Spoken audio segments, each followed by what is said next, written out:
बच्चों, आपका स्वागत है अपने प्यारे से YouTube channel real education class 10th में। मैं आशा करता हूँ कि बच्चों आप सभी अच्छे होंगे और अपना पढ़ाई अच्छे से कर रहे होंगे। प्यारे बच्चों, आज हम लोग दही वाली मंगमा पाठ का फुल स्टोरी वीडियो करेंगे, जो आपके लिए बहुत ही इम्पोर्टेंट है। इसी से आपका ऑब्जेक्टिव क्वेश्चन और सब्जेक्टिव क्वेश्चन दोनों ही क्लियर हो जाएगा। बच्चों, आप सभी से निवेदन है कि इस वीडियो को आप पूरा फोकस और ध्यान के साथ देखें। बच्चों, अगर आप इस वीडियो को बहुत ही अच्छे से देख लेते हैं तो आपका ऑब्जेक्टिव और सब्जेक्टिव दोनों ही बहुत अच्छे से क्लियर हो जाएगा। डाउट आपका कोई भी डाउट नहीं रहेगा।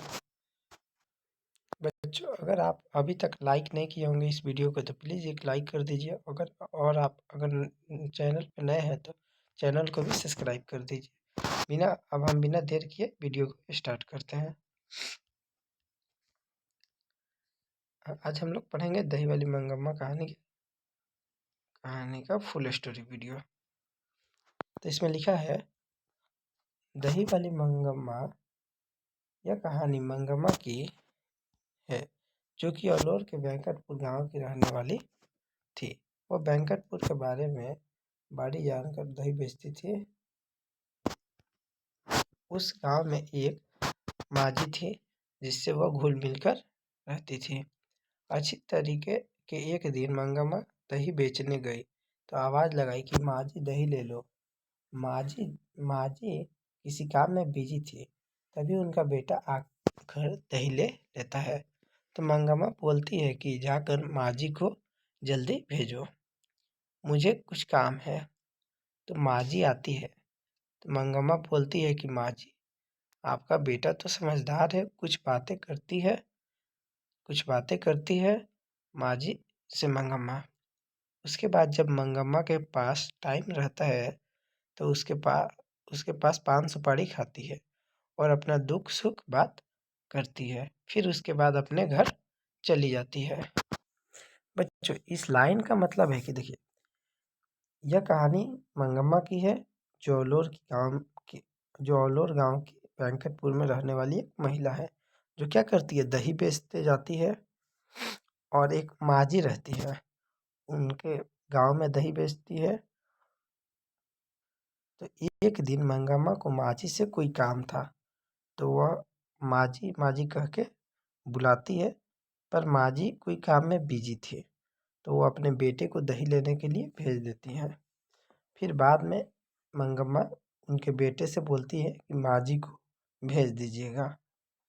तो माजी आती है तो वो दोनों आपस में एक दूसरे से बात करते हैं और अपना सुख दुख बताते हैं और साथ ही वो पान सुपारी भी खाते रहते हैं। मंगम्मा, ये क्वेश्चन आपको ऑब्जेक्टिव में पूछता है कि मंगम्मा क्या खाती थी। तो आपको मालूम है दोस्तों कि पान सुपारी मंगम्मा खाती थी। ये ऑब्जेक्टिव में पूछा जाता है। दूसरा पैराग्राफ है आपका, जब 15 दिन बाद मंगम्मा जो है दही बेचने जाती है तो उदास थी। तभी माजी बोली कि क्या रे मंगम्मा, क्या बात है, आज बड़ा उदास है, क्या बेटे पतों ने झगड़ा हुआ। माजी बोली कि हाँ हाँ। मंगम्मा बोलती है कि हाँ हाँ माजी, आज बेटे पतों ने झगड़ा हो गया। मेरी बहू जो है ना कि आप पोते को पीट रही थी तो मैं बोल दी कि क्यों रे राक्षसी, इस छोटे से बच्चे को क्यों मार रही है। उसी पर बहू ने मुझसे लड़ ली और यह बात हमने अपना बेटा से कहा, तब बेटा भी बहू का साथ दिया। तब माजी तब माजी क्या हुआ कि दही लेकर वह बोली कि देखो मगर, टेंशन मत लो, जाने दो, जो हुआ सो हुआ, अच्छा से जाओ घर, मिलजुल कर रहो। तो अगले दिन फिर मंगम्मा आती है दही लेकर तो और उदास थी। उसके बाद मंगम्मा क्या होता है कि है ना कि 1-2 दिन बाद वह अलग खाना बनाकर खाने लगती है और रहने लगती है। उसके बाद एक दिन और जाती है तो माजी से बोलती है मंगम्मा की माजी, जो आप ब्लाउज पहने हैं मखमल का, वो कितने रुपए का है। माजी बोलती है कि 7-8 का है। 8.5 7 8 का है, 7-8 रुपये का है लगभग। मंगम्मा जो है नए ब्लाउज साड़ी पहनकर फिर दही बेचने जाती है, जिससे गांव के लोग भी बोलते हैं कि देखो अब मंगम्मा जो है अपने बेटे पोते से अलग होकर नए नए कपड़े पहन रही है। इस लाइन से हमें यह पता चलता है कि देखिए देखिए बच्चों, जब मंगम्मा 15 दिन बाद माँ जी के गांव दही बेचने गई तो वह बहुत ही उदास थी। तो माँ जी ने देखा तो उससे पूछा कि क्यों क्यों मंगम्मा, क्या हुआ है? तो क्या हुआ? तो मंगम्मा ने सारी बात बताई कि मैंने आज मेरी बहू मेरे पोते को मार रही थी, तो मैंने उसे बोला तो वो डांटने लगी। इस बात से लेकर झगड़ा हो गया और मेरा बेटा भी मेरी बहू का साथ दे रहा था। इससे मंगम्मा काफ़ी उदास थी, पर माँ जी ने कहा कि जाने तो जो सो हुआ, पर तुम एक माँ हो, जाओ अपने परिवार के साथ अच्छा से खुशी खुशी रहो। उसके अगले दिन जब मंगम्मा दही लेके आ रही थी माँ जी के पास, तो उसने देखा कि माँ जी ने मखमल का क्या ब्लाउज पहना है। तो वह पूछने लगी कि माँ जी, जो आपने मखमल का ब्लाउज पहना है वो कितने रुपये का है? तो माँ जी बताई 7-8 रुपये का, लगभग 7-8 रुपये का है। ये भी क्वेश्चन दोस्तों पूछता है ऑब्जेक्टिव में कि मखमल का ब्लाउज कितने रुपये का था? तो 7-8 रुपये का था। तो उसके बाद गांव के लोग भी उसको बोलने लगे, ताना मारने लगे कि देखो देखो, घर से अलग होके नए नए कपड़े पहन रही है। आगे है बच्चों, जब शाम को घर पर लौटती है मंगम्मा तो उसकी बहू टोन मारती है कि देखो बुढ़िया को की बुराड़ी में कितना चमक आ रही है। नए नए कपड़े उसी पर फिर पतोह से और बेटे में हो जाता है। बेटे से पतोह और पतोह से और बेटे से हो जाता है। बेटे से बोलती है मंगम्मा की क्यों रे, तेरे बहू को नहीं दी हूँ गहना गुड़िया? इतने में ही नजम्मा जो है उसकी बहू गहना गुड़िया लेकर बुढ़िया को ऊपर फेंक देती है। ये ले अपना सारा गहना। कुछ दिन बाद जो है मंगम्मा आती है दही बेचने और माँ जी से बोलती है कि माँ जी, आप बहुत अच्छी हैं, मेरे पास कुछ पैसे हैं, आप इसे बैंक में रखवा दीजिए। माँ जी बोली कि क्या बात है?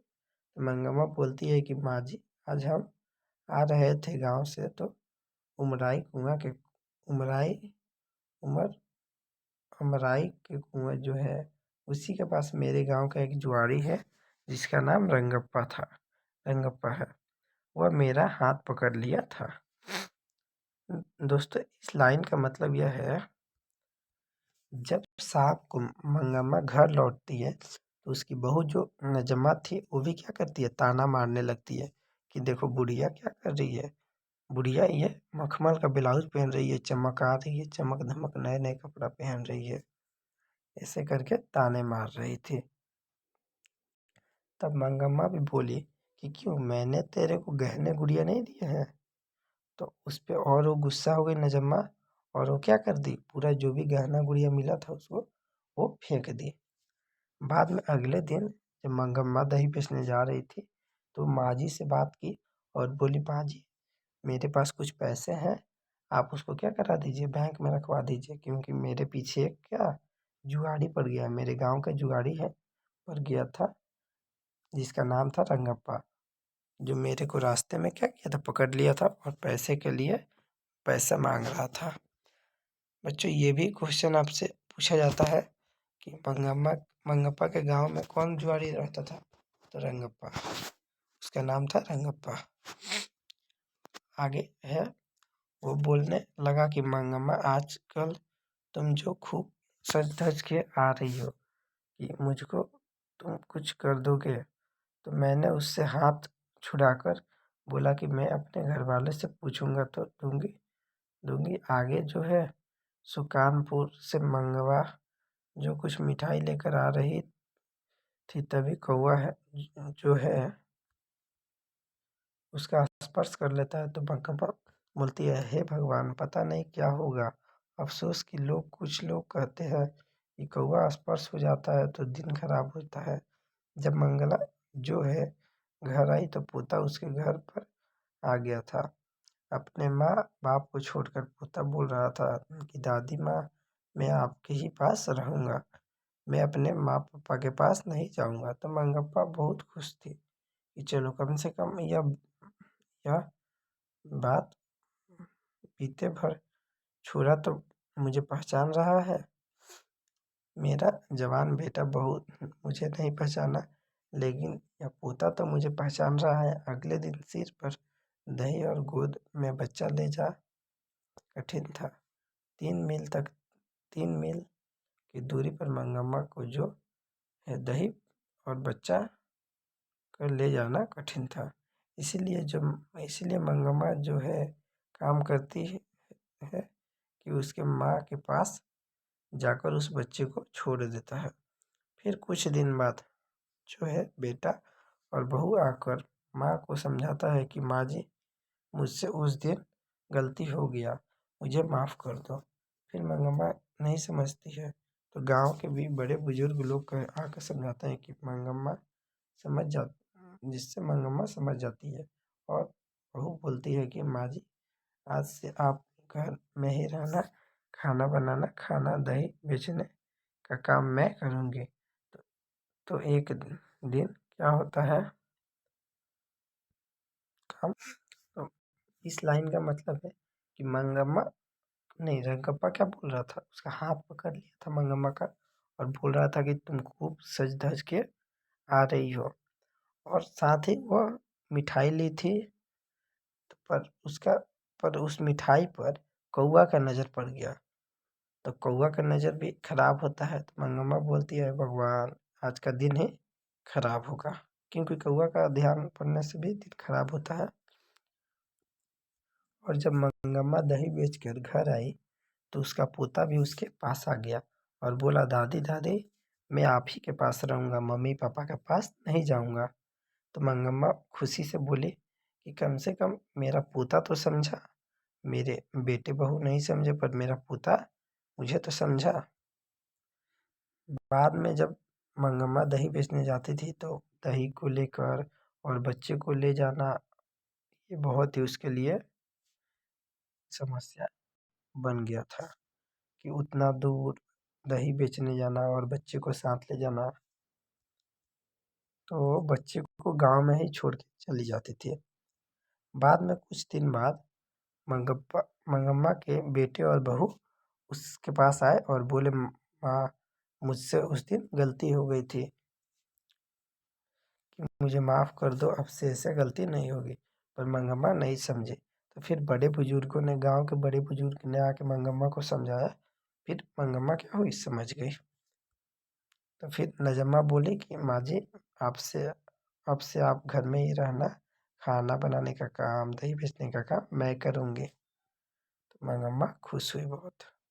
आगे है, मंगम्मा बोलती है कि चलो मैं तुम्हें दही बेचने की जगह दिखा देते हैं। तो सास बहू और गोद में बच्चा सिर पर दही का टोकरा लेकर बड़ी में पहुंच जाती है और माँ जी से मंगम्मा बोलती है कि माँ जी, यह मेरी बहू है, अब यही कल से आएगी दही बेचने, इसका नाम नजम्मा है। माँ भी बोली। अगले दिन अगले दिन जब बहू दही लेकर आती है गांव में तो माँ जी बोलती है कि क्यों रे नजम्मा, तू तो बड़ी समझदार है, पर सास को घर से निकाल देना कौन सी समझदारी का काम है। तो नजम्मा बोली कि माँ जी, सास होने का मतलब यह नहीं कि जो चाहे आप वह करें, मेरा भी कुछ हक बनता है। मैं भी जिस तरीके से वो बच्चे का जन्म दिए हैं उस पर हक जताना चाहते हैं। तो मेरा भी तो बच्चा है, मैं भी तो उसको भला बुरा कर लिए नहीं डांट दूंगे। अगर ऐसा मैं नहीं कर पाऊँ तो मैं कैसे बहू हूँ। जब जब मुझे माजी जब मुझे पता चला कि रंगप्पा द्वारा कि रंगप्पा के कर्ज देने के लिए माँ जी तैयार हो गई, तो तब मैं अपने बेटे को सिखाकर माँ जी के पास, अपने पोते को उसके दादी के पास भेज दिया। मेरा बेटा भी राजी हो गया और हम उसके पास भेज दिए और मिलजुल कर उसके साथ रहने लगे। यह बात सच है कि यह दुनिया का होड़ लगा हुआ है कि जब सास बहू में लड़ाई झगड़ा का यह तो सिलसिला जारी ही रहता है। जब शादी होता है तो बेटे पर से हक माँ नहीं हटाना चाहती और बहू जो है अपने पति पर हक जमाना चाहती है। इसी बात को लेकर आज समाज में घर घर में होड़ लगा हुआ है।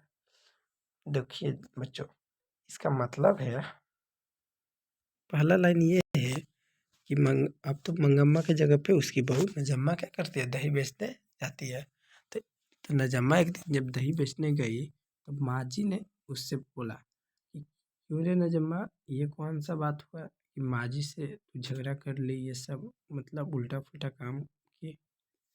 तो नजम्मा उस टाइम फिर गुस्से में बोली कि क्यों, सिर्फ माँ जी सास का मतलब ये नहीं कि उसी उनका ही हक है, मेरा भी तो हक हुआ मेरे बच्चे पर, मैं भी तो डांट सकती हूँ उसे। अगर मैं नहीं डांटूंगी तो मैं कैसी बहू हूँ, तो अच्छी बहू तब नहीं हूँ। जब ये बात तो मंगम्मा माँ जी बोली अच्छा हाँ वो तो है। फिर मंगम तो बोली कि कैसे तुम लोग मिलजुल कर रहे। तो बोली कि जब मुझे पता चला कि रंगप्पा को माँ जी कर्ज देने वाली हैं तो मैंने क्या किया, अपने बेटे से बात किया और उसको दादी के पास, माँ जी के पास भेजा और मैं बोला कि मिलकर रहने को, और उसके बाद हम लोग भी चले गए। देखिए दोस्तों, अगर माँ ही बेटे से हक हटा देगी तो फिर वो लड़का बिगड़ जाएगा। इसलिए वो क्या नगम्मा क्या करती थी, वो अपना हक नहीं हटाना चाहती थी और बहू जो अपने पति पर हक जमाना चाहती थी, और बहू भी जो होती है वो अपने पति पर क्या हक जमाना चाहती है। इसी बात को लेकर आज हमारे समाज में भी बहुत सारे उलझनें पैदा होती है। दोस्तों यही सब क्वेश्चन था। तो बच्चों हम आपको एक बार और बता देते हैं इसको अच्छा से। देखिए बच्चों, जो दही बेचने जाती थी उसका नाम है मंगम्मा। मंगम्मा मंगम्मा कहाँ दही बेचती थी, तो वोलूर नाम के गांव में, वेंकटपुर के ओलूर नाम के गांव में दही बेचती थी। मंगम्मा को मंगम्मा जहाँ दही बेचती थी वहाँ पे एक माँ जी रहती थी और वह 3 मील दूर जाके दही बेचती थी। एक दिन क्या हुआ कि वो अपने बहू से उसका झगड़ा हो गया और उसकी बहू और मंगम्मा अलग अलग खाना बनाने लगे। तो एक बार वो दही बेचने जा रही थी तो माँ जी ने पूछा कि क्यों मंगम्मा, क्यों उदास हो। तो उसने सब बात बताया कि हाँ, आज झगड़ा हो गया था बहू के साथ, इसलिए मैं अब अलग हो गई हूँ। तो माँ जी बोली कि अच्छा कोई बात नहीं, जो हुआ सो हुआ, अब जाके घर एक साथ जाके रहो, मिल जाओ और खाना वाना खाओ। पर मंगम्मा नहीं मानी। बाद में एक दिन उसको एक जुआड़ी जिसका नाम था रंगप्पा, मंगम्मा के गांव का जुआड़ी का नाम था रंगप्पा। ये क्या था, मंगम्मा के गांव का जुआड़ी व्यक्ति था। आप लोग याद रखिएगा। ये क्या किया था कि एक दिन मंगम्मा का हाथ पकड़ लिया था, उससे पैसे क्या मांग रहा था, पैसा कर्ज में मांग रहा था। तो वही बात नजम्मा को, मतलब मंगम्मा के बहू को पता चला। तो उसने क्या किया, अपने बेटे को भेजा माँ जी के पास और बोला कि वहीं पे रहने को। बाद में फिर आए लोग, उसके बेटे और पतोह ने आके माफ़ी मांगे माँ जी से कि मुझसे जो गलती हुई है उसे क्षमा कीजिए। फिर मंगम्मा नहीं मांगी, पर गांव के बड़े बुजुर्ग ने आके समझाया तो फिर मंगम्मा मान गई। फिर उसके बाद से सब कारोबार नजम्मा संभाल रही थी। जब नजम्मा दही बेचने गई तो वही बात माँ जी ने पूछा कि क्यों तुम झगड़ा की थी अपनी माँ से। तो सब बात नजम्मा बताई कि मैं एक बार अपने बेटे को मार रही थी, तो माँ जी बोल रही हैं कि क्यों राक्षसी इस छोटे से बच्चे को क्यों पीट रही है। तो उसी पे मैंने कहा कि क्या मेरा हक नहीं है। उसी के वजह से माँ जी झगड़ा करने लगे, जिससे बात और बिगड़ गया। अगर अगर एक माँ अपने बेटे को नहीं समझाएगी तो कौन समझाएगा। और ये बात है कि बहू नजम्मा अपने बेटे पर हक जमाना चाहती थी और पति पे भी हक जमाना चाहती है। आज इसी वजह से क्या है, हमारा समाज भी बहुत मुसीबत में पड़ा है। घर में इसी वजह से झगड़े होते जा रहे हैं। और दोस्तों, इनके इस दही वाली मंगम्मा के लेखक है श्रीनिवास जी हैं। कौन है दोस्तों? तो इस दही वाली मंगम्मा कहानी के लेखक है श्रीनिवास, जिनका नाम है श्रीनिवास जी। आप याद रखिएगा। आज हम लोग शाम को 6 बजे इस दही वाली मंगम्मा कहानी का ऑब्जेक्टिव क्वेश्चन और सब्जेक्टिव क्वेश्चन करेंगे। दोस्तों, अगर आप अभी तक लाइक नहीं किए होंगे इस वीडियो को तो लाइक कर दीजिएगा और चैनल को सब्सक्राइब भी कर दीजिएगा। आपसे एक मेरा प्रश्न है कि ये बताइए कि आप लोग को पता है दही वाली मंगम्मा कहानी में कुल कितने पात्र थे? मतलब कितने आदमी हैं दही वाली मंगम्मा में? ये आप हमको कमेंट करके बताइए। ये सभी लोग कमेंट कीजिएगा। चलिए अब मिलते हैं तब नई वीडियो में, तब तक के लिए जय हिंद, जय भारत।